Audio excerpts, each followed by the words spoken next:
In 2013, the Nobel Prize in Economics was awarded to Eugene Fama. Fama showed that short-run asset prices are extremely hard to predict. In the same year, the same prize went to Robert Shiller. Shiller showed that long-run valuations can be predictably wrong. Same year, same prize. Two views of markets. This is not a joke. It is a genuine tension at the frontier of financial economics, and which side you believe determines whether every strategy in this series, from diversification to risk parity to volatility management, is being built on solid mathematical ground. The efficient market hypothesis is one of the most studied and most disputed ideas in financial economics. It has been debated for more than 50 years. Sewell's 2012 review documents the central fact. There is still no consensus, and the data is genuinely mixed. This episode presents both sides, what the theory says, what the data shows, and what the honest synthesis is.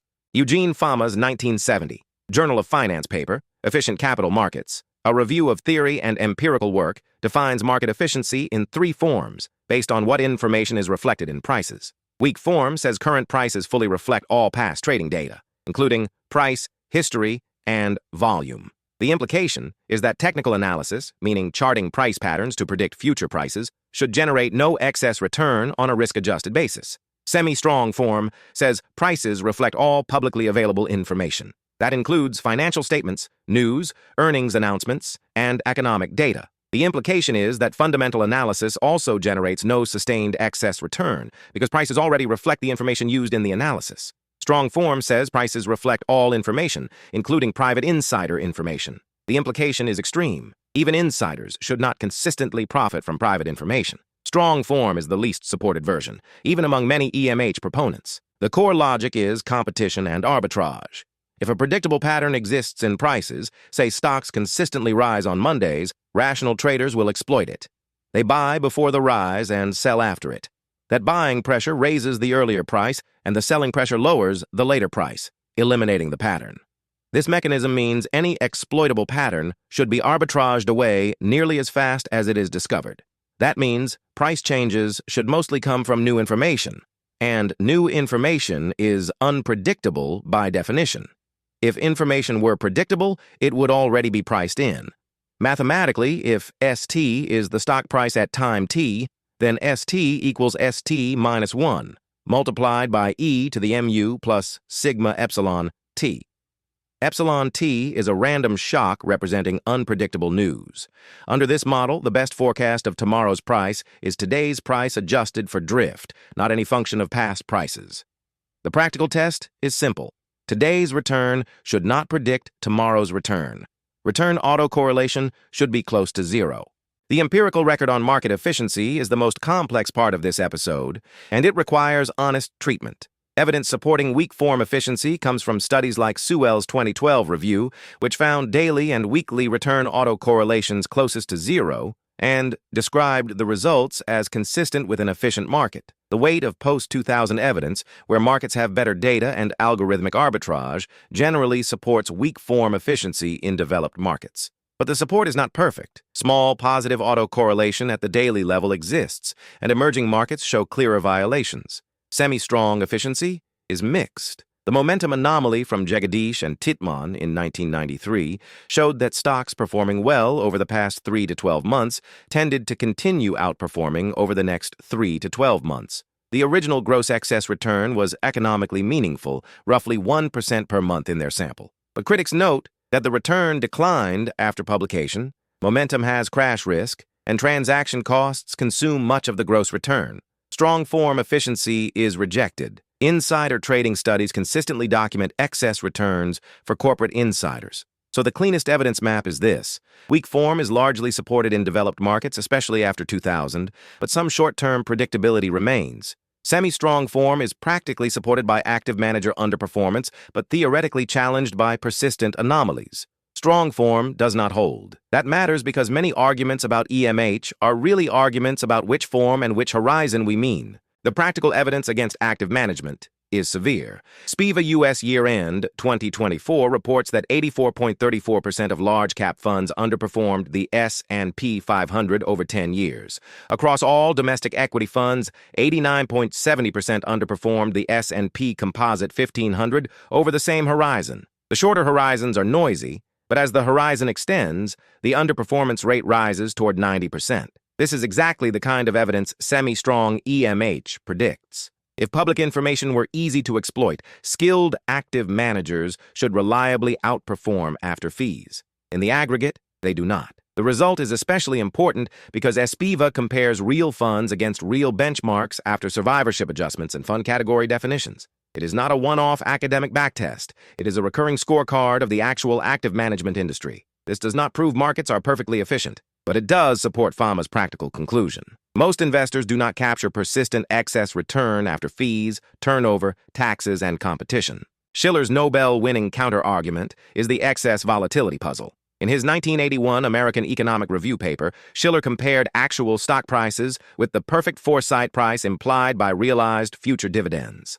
Under the simple, efficient market present value model, prices should move mainly when expected future dividends change. But actual prices moved far more than that benchmark. Common summaries put the excess volatility around 5 to 6 times, depending on specification. The implication is that rational cash flow expectations alone do not explain market prices. Shiller's conclusion is that investor overreaction, sentiment waves, and valuation mean reversion matter. His cyclically adjusted price-to-earnings ratio, or CAPE, is a direct application of the same idea. When CAPE is high, prices are high relative to 10-year average real earnings, and subsequent long-run returns have historically been lower. When CAPE is low, subsequent long-run returns have historically been higher. CAPE is not useful for short-term market timing, but it challenges a pure random walk view over multi-year horizons. The paradox dissolves when you separate time horizons. Fama is strongest at short horizons, days and weeks, where returns are close to random and subtle predictability is quickly arbitraged away. Most professional managers also fail to beat their benchmarks after costs over long horizons, which makes Fama's work highly actionable for investors deciding between active and passive funds. Momentum lies in the middle, around 3 to 12 months, where continuation has been documented but becomes harder to capture after costs and crowding. Shiller is strongest at longer horizons, years and decades, where valuations mean revert, and CAPE has directional power for long-run expected returns. This is weak, long-run predictability, not a precise trading signal. The honest resolution is not that one side wins. Markets are approximately efficient in processing information quickly, but not perfectly efficient in keeping prices close to fundamental value at every horizon. Behavioral biases such as overreaction, momentum, and herding can create temporary mispricings.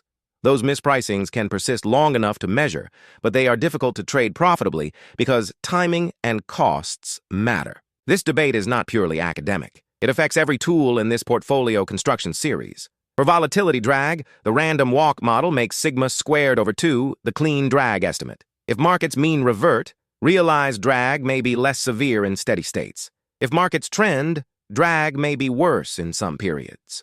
The formula remains useful because it uses observed volatility. Diversification and correlation math do not require market efficiency. Correlation is empirical. Whether markets are efficient or not, the portfolio variance formula is still valid. The 2022 correlation breakdown was real regardless of the EMH debate. Risk parity is also mostly agnostic because it does not forecast returns. It relies on volatility estimates and risk contribution, not return prediction. In that sense, risk parity is more compatible with efficiency than with persistent predictability. Momentum is different. It requires some semi-strong inefficiency. The original Jagadish and Tietman gross return was harder to capture in later decades after costs, crowding, and crash risk. That is sometimes called the Red Queen effect. As more investors exploit an anomaly, the anomaly disappears, forcing investors to keep finding new inefficiencies just to stay in place. After more than 50 years of research, the defensible answer is a spectrum. Developed public equity markets are hard to beat on a risk-adjusted basis after costs. The SPIVA evidence is one of the most replicated practical findings in finance. Markets are not perfectly efficient because momentum, value, and long-run valuation mean reversion have empirical support. Whether these represent true inefficiencies or compensation for hidden risk is still debated. Fama and French documented value and size premiums, but interpreted them as compensation for risk rather than obvious mispricing. But anomaly profitability tends to decline after publication, which is exactly what efficiency predicts. Emerging markets and thinner markets show stronger predictability because arbitrage competition is weaker. Andrew Lowe's adaptive markets hypothesis captures this best. Efficiency evolves with competition, technology, institutional participation, and capacity. It is not a fixed property of markets. It is a dynamic state. Markets were less efficient when fewer traders had computers. They are more efficient today with algorithmic trading and faster information processing. As strategy capacity fills, new strategies are needed. 5 conclusions are defensible. First, EMH comes in 3 forms, and only 2 are defensible. Weak form is largely supported in developed markets. Semi-strong form is mixed. Strong form is rejected. Second, the Fama-Shiller paradox is mostly a question of time horizon. Fama is right on short horizons where returns are near random. Shiller is right on long horizons where valuations have directional power. Third, the active management evidence is devastating. Most active funds underperform over long horizons, even though gross anomaly returns can exist. Fourth, anomalies shrink after discovery as publication itself becomes information. Fifth, adaptive markets are the best synthesis.